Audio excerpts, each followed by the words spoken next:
Assalamualaikum warahmatullahi wabarakatuh. Alhamdulillahi wahdah, sadaqa wa'dah, wa nasara 'abdah, wa a'azza jundah, wa hazamal ahzab wahdah. La ilaha illallah wahdahu la syarika lah, wa ashhadu anna Muhammadan abduhu wa rasuluhu la nabiyya ba'dah. Jamaah Mushola A'laudin yang dirahmati Allah,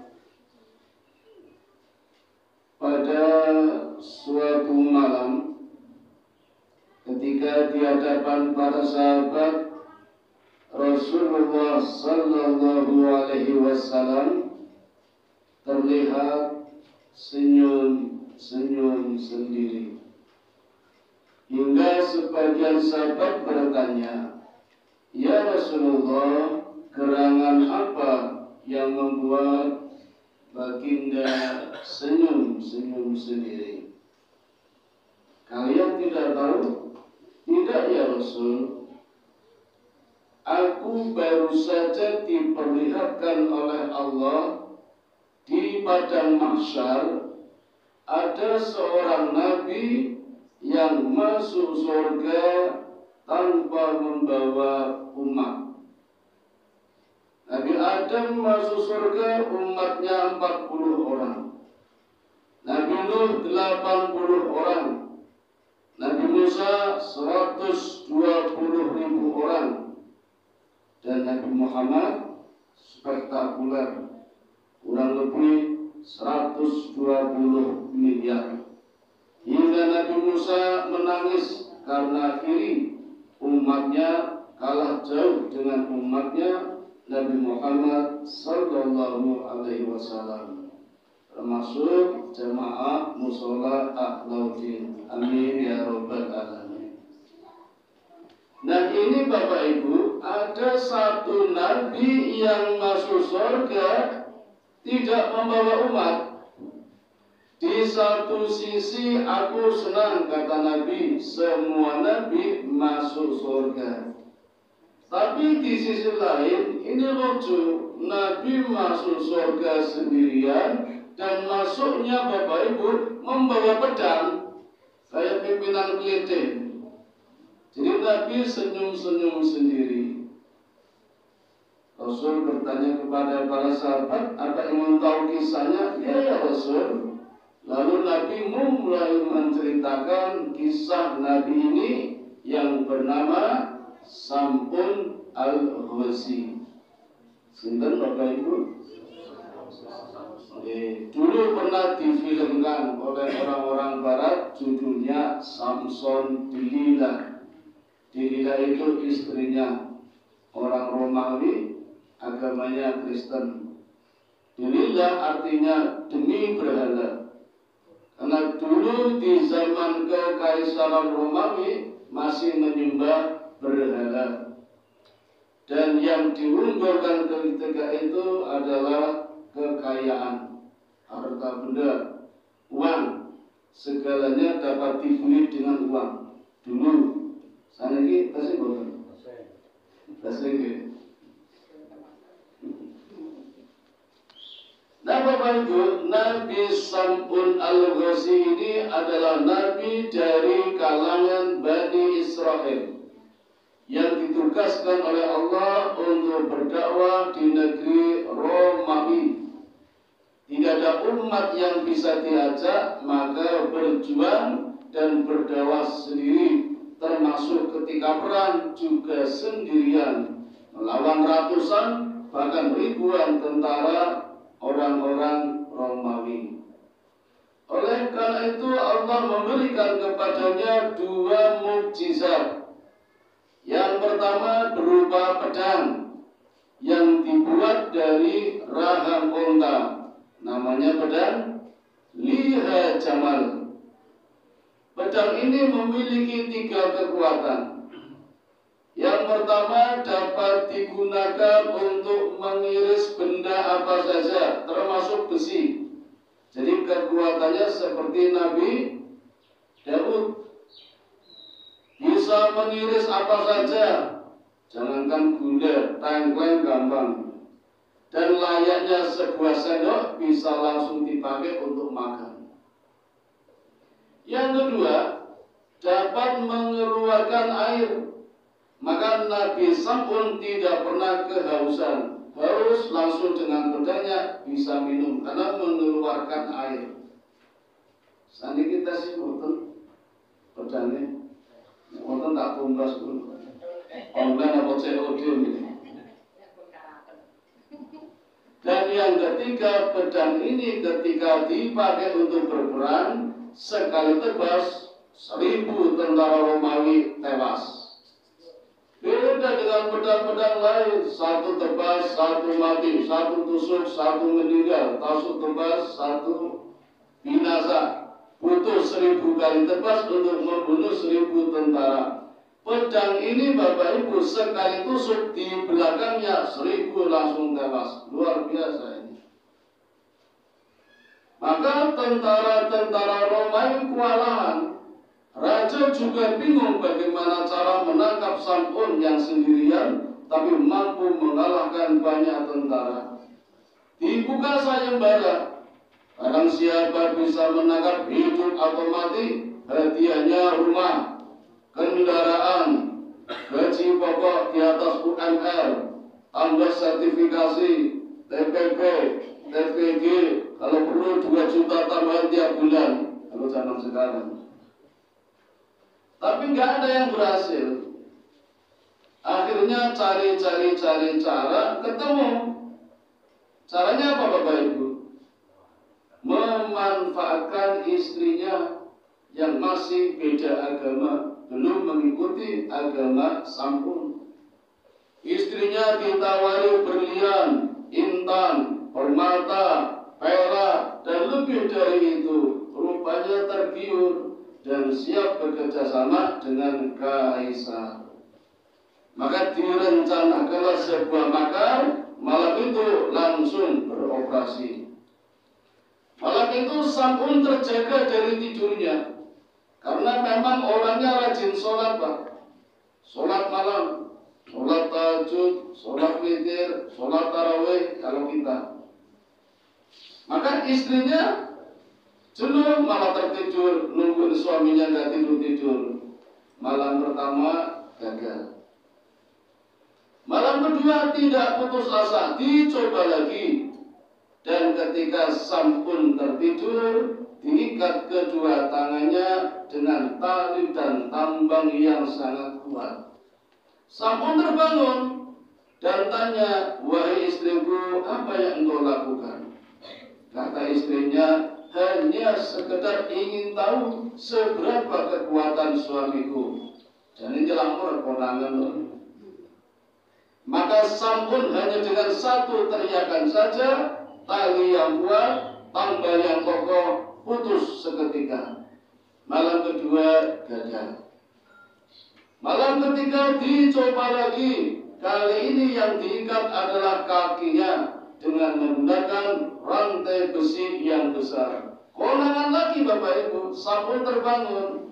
Tanya lagi, "Wahai istriku, ngapain?" Nyelamur lagi, "Hanya ingin tahu seberapa kekuatan suamiku." Maka dengan satu hentakan saja, rantai yang besar yang dari besi juga putus. Malam ketiga gagal lagi.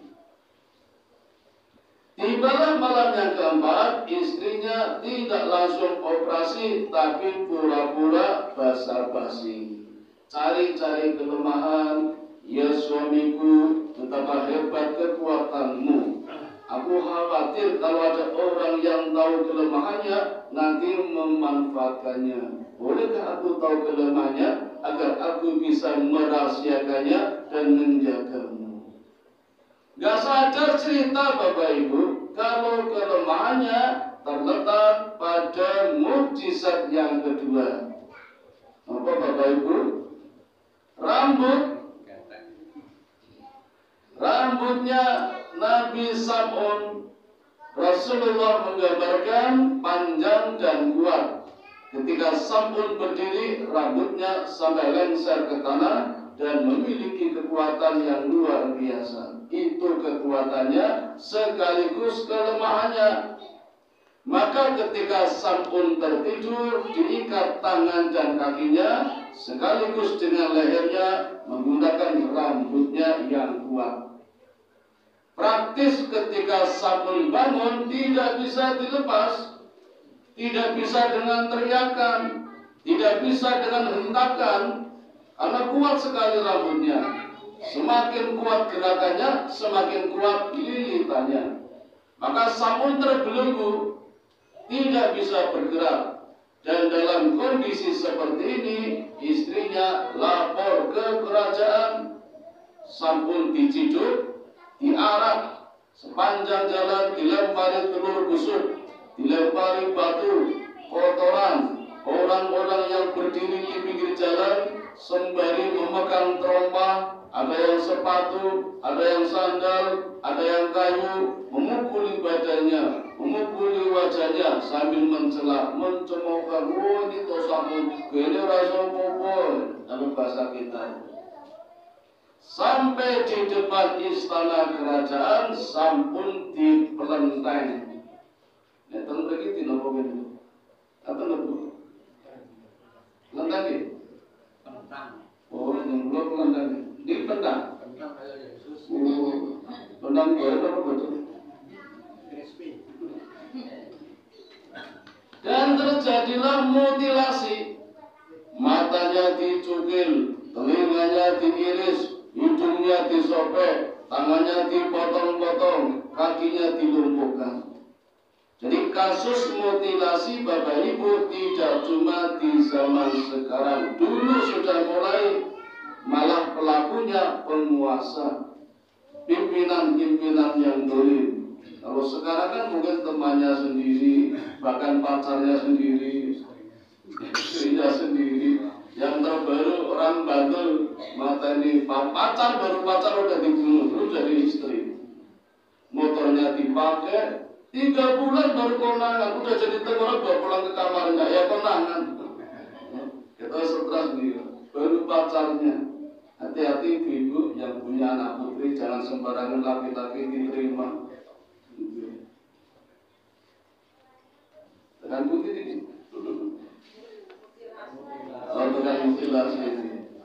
Dalam kondisi yang sangat kritis, Allah turunkan malaikat Jibril menawarkan pertolongan. Ya Sam'un, apa yang kamu butuhkan? Sam'un hanya minta satu saja. Kembalikan kekuatanku, aku akan merobohkan kedoliman istana dari Kaisar Romawi. Maka Allah kembalikan semuanya. Matanya kembali utuh, telinganya sempurna, hidungnya balik lagi, tangan dan kakinya kuat lagi, bahkan kekuatannya berlipat-lipat. Maka dengan 2 tangannya Sam'un mampu menarik 2 tiang besar istana kerajaan dan merobohkannya. Roboh semuanya. Hari itu semuanya tewas. Rajanya mati, Perdana Menterinya meninggal, pasukan-pasukan dan para tentaranya semuanya terbunuh, termasuk istrinya Bapak Ibu, yang tadi sudah senang dapat emas, intan, perak, berlian, malah mati, malah gak jadi senang itu. Su'ul khotimah berarti ini. Jadi hari itu Sam'un hidup sendiri, lainnya sudah mati. Merasa diselamatkan Allah, Sam'un bersumpah. Apa sumpahnya? Aku akan melakukan ibadah malam, sholat malam selama 1000 tahun. Dan siang harinya akan melakukan ibadah puasa selama 1000 bulan. 1000 bulan itu bukan 1000 tahun, 1000 bulan. Dalam kisah selanjutnya, konon sampun berhasil menunaikan sumpahnya, maka namanya semakin masyhur dan dikenal sebagai Nabi 1000 bulan. Jadi nanti kalau ditanya Bapak Ibu, Nabi siapa yang bergelar 1000 bulan? Nabi Sam'un Al-Ghazi. Al-Ghazi. Bapak Ibu sekalian, Nabi kemudian berkata kepada para sahabat, demikian kisah tentang Nabi Sam'un Al-Ghazi yang bersumpah dan berhasil menunaikannya akan melaksanakan ibadah sholat malam selama 1000 bulan dan puasa di siang hari 1000 bulan. Mendengar kisah ini Bapak Ibu, sahabat yang berada di sebelah kanan berlomba-lomba, "Ya Rasulullah, aku ingin seperti Sam'un, aku akan ibadah malam, akan tahajud, akan tarawih, akan witir selama 1000 bulan." Semangat sekali para sahabat. Yang di sebelah kiri juga, "Ya Rasulullah, aku ingin seperti Sam'un, aku ingin beribadah puasa di siang hari selama 1000 bulan ya Rasulullah." Semangat semua. Ya kayak gini diam semua. Ini fotonya itu loh nih. Ini cerita dulu nih. Sampai Rasulullah terdiam Bapak Ibu. Sahabat pada semangat, Rasulullah terdiam. Nah, dalam diamnya Allah turunkan firman-Nya. Allah turunkan wahyu lewat malaikat Jibril, surat yang ke-97. Surat Al-Qadar 5 ayat. A'udzu billahi minasyaitonir rajim. Inna anzalnahu fi lailatul qadar. Sesungguhnya kami turunkan Al-Qur'an pada malam Lailatul Qadar. Wa ma adraka ma Lailatul Qadar? Apa itu malam Lailatul Qadar? Lailatul Qadri khairum min alfi syahrin. Satu malam yang lebih utama, lebih mulia daripada 1000 bulan. Tanazzalul malaikah warruhu fiha bi'idni rabbihim min kulli amr. Aku turunkan malaikat-malaikat beserta ruh-ruhnya untuk menetapkan dan menyelesaikan perkara. Setiap orang, setiap masalah diselesaikan hari itu juga. Salamun hiya hatta matla'il fajr. Selamatlah, bergembiralah, senanglah wahai orang-orang yang mendapatkan malam itu sampai hingga terbit fajar.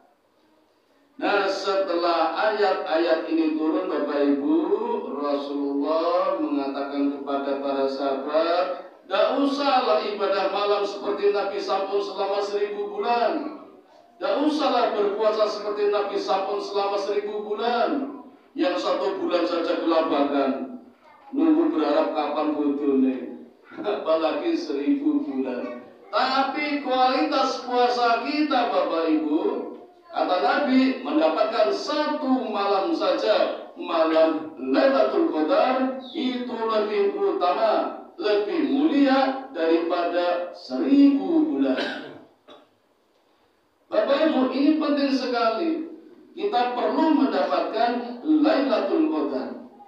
Kenapa? Karena kita Bapak Ibu, umatnya Nabi Muhammad, rata-rata kata Nabi, usianya sekitar 60 sampai 70 tahun.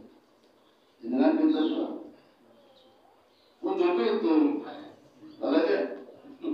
Jangan pintar Pak. 60 kunjung nih. Sini sakit sama apa? Siap-siap mau. Kulo sakit polu, ajeng bareng mripun. Ini kulo cek tensi 200 Bu. Jadi luar biasa. Bapak saya dulu meninggal 260, kurang 60 ini. Pun terus dipikir, sebetulnya ibadah rajin Bapak Ibu. Umat-umat terdahulu Bapak Ibu umurnya panjang-panjang.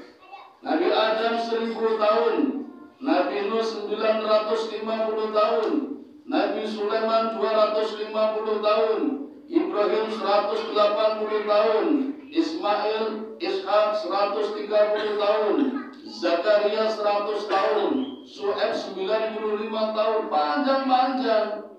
Kalau amalan-amalan kita seperti ini saja Bapak Ibu, rutinitas, maghrib, isya, tadarus, sahur, kuliah subuh, tidur, bangun pagi, masak, belanja, wali bimbingan, takjilan, terus seperti itu rutinitas, kalah dengan amalan-amalan umat-umat terdahulu yang umurnya panjang-panjang.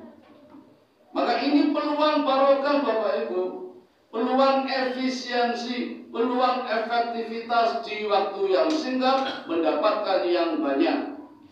Hanya satu malam saja Lailatul Qadar kita dapatkan, mampu membuat satu lompatan yang sangat jauh, 1000 bulan atau 83 tahun. Coba Bapak Ibu. Berarti kalau kita dapat 10 kali Lailatul Qadar, sama saja membuat lompatan selama 830 tahun, hampir menyamai amalan umatnya Nabi Nuh. Tinggal tambah dikit lagi. Jadi bolehlah kita mohon kepada Allah panjang umur. Kalau niatnya mendapatkan malam Lailatul Qadar, tambah 10 tahun, tambah 20 tahun, dan pastikan mendapatkan malam Lailatul Qadar. Nah, persoalannya Bapak Ibu, kapan itu malam Lailatul Qadar? Judulnya malam, berarti malam ya. Sebentar Bapak Ibu. Kalau di tempat kita malam, di luar negeri ada yang siang, berarti nggak dapat dong. Kasihan kalau begitu. Atau sebaliknya, kalau di luar negeri malam, berarti sini siang, jangan nggak dapat. Apa iya seperti itu? Ini yang masih menjadi pemikiran Bapak Ibu. Coba lagi, ini ada hadis sahih yang diriwayatkan oleh Aisyah radhiyallahu anha. Aisyah mengatakan kalau Nabi bersabda, Nabi sering melakukan ibadah, berharap mendapatkan malam Lailatul Qadar di malam-malam tanggal ganjil. Setelah tanggal 20, 21, 23, 25, 27, 29, 31 betul-betul ya? Wadah. Kalau ada berarti rukyatnya salah. Nanti malam tanggal berapa Bapak Ibu? 24, berarti ada Lailatul Qadar? Gak ada. Terus kalau gak ada, kecewa.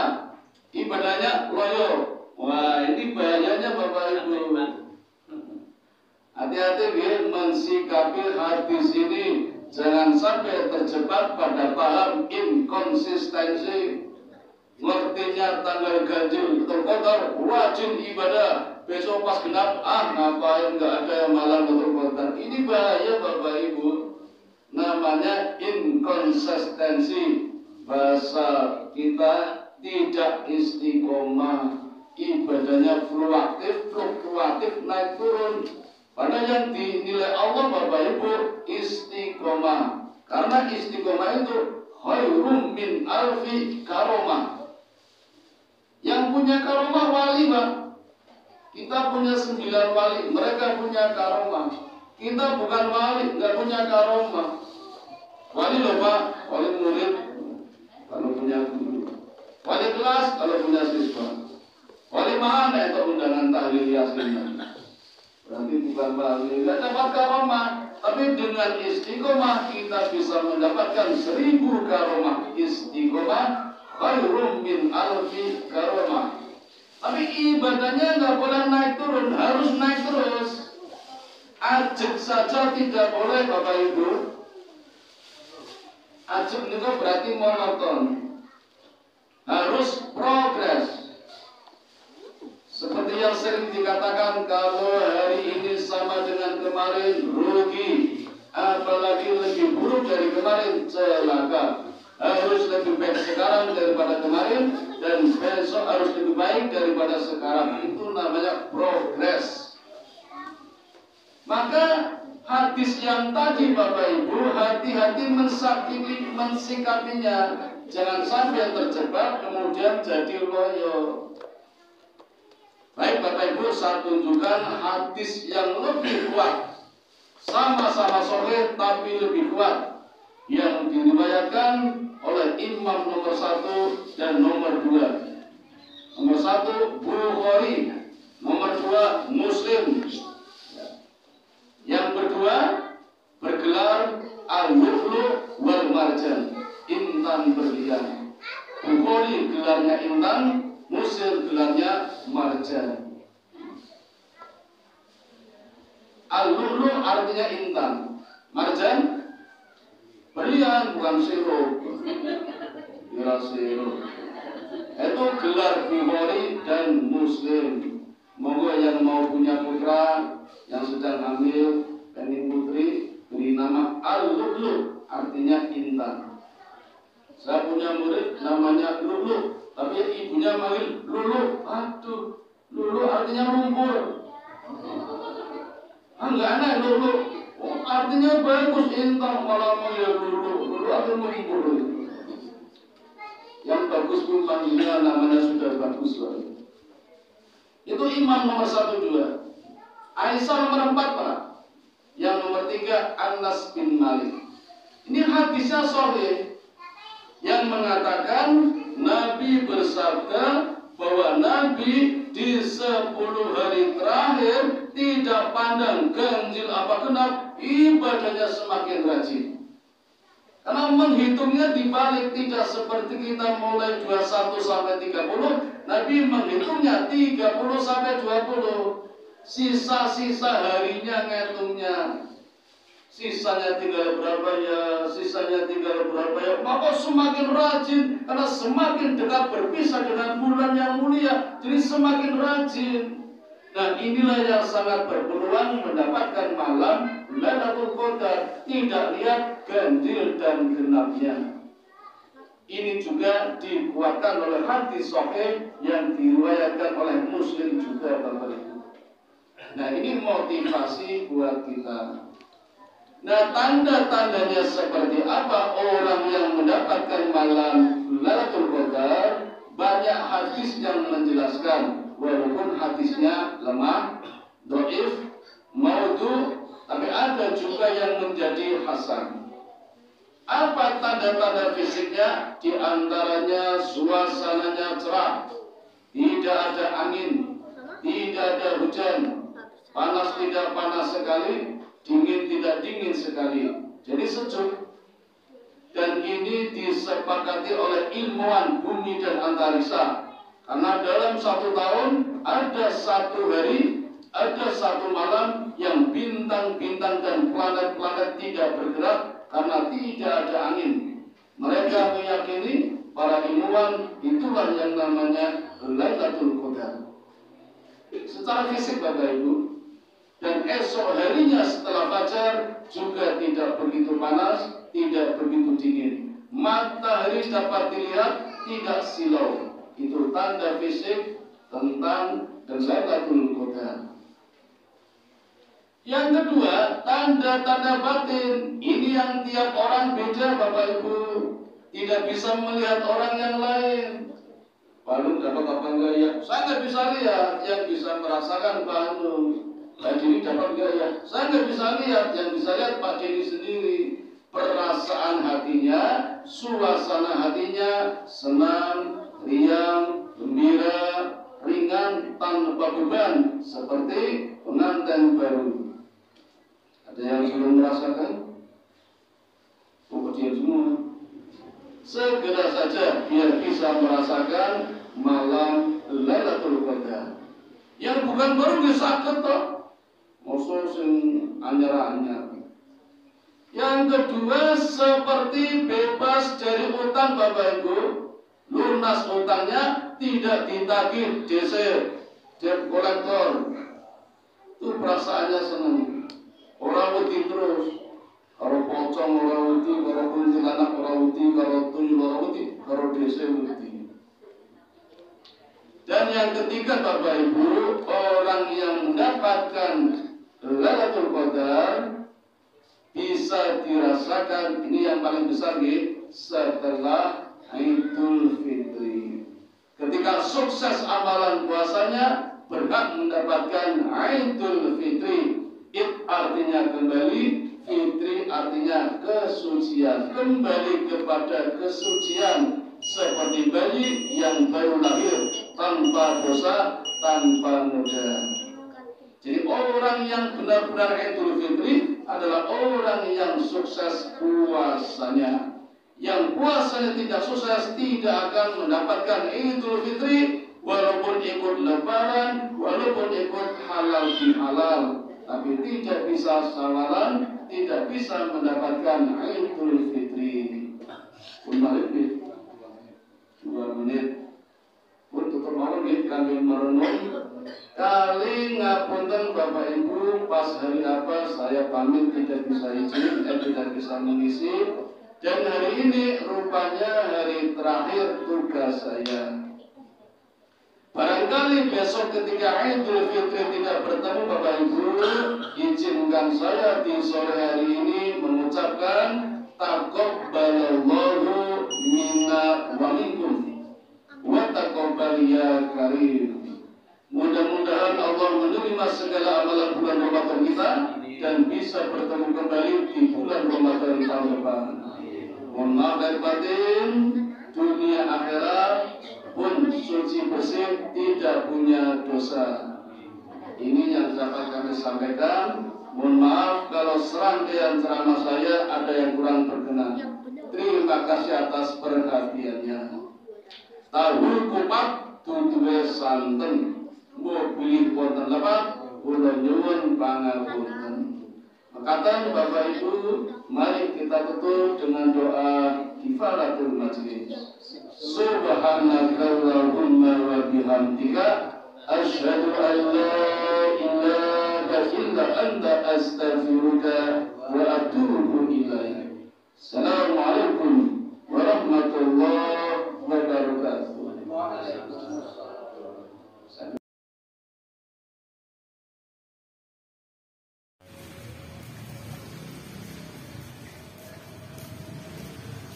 Allahu Akbar.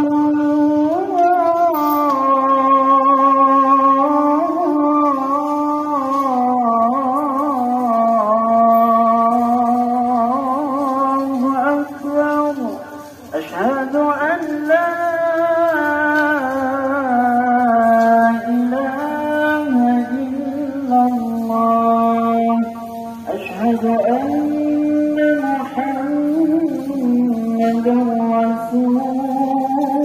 Rasulullah. Hayya 'alas salah, hayya 'alal falah. Qad qamatis salatu, qad qamatis salah. Allahu akbar, Allahu akbar. La ilaha illallah.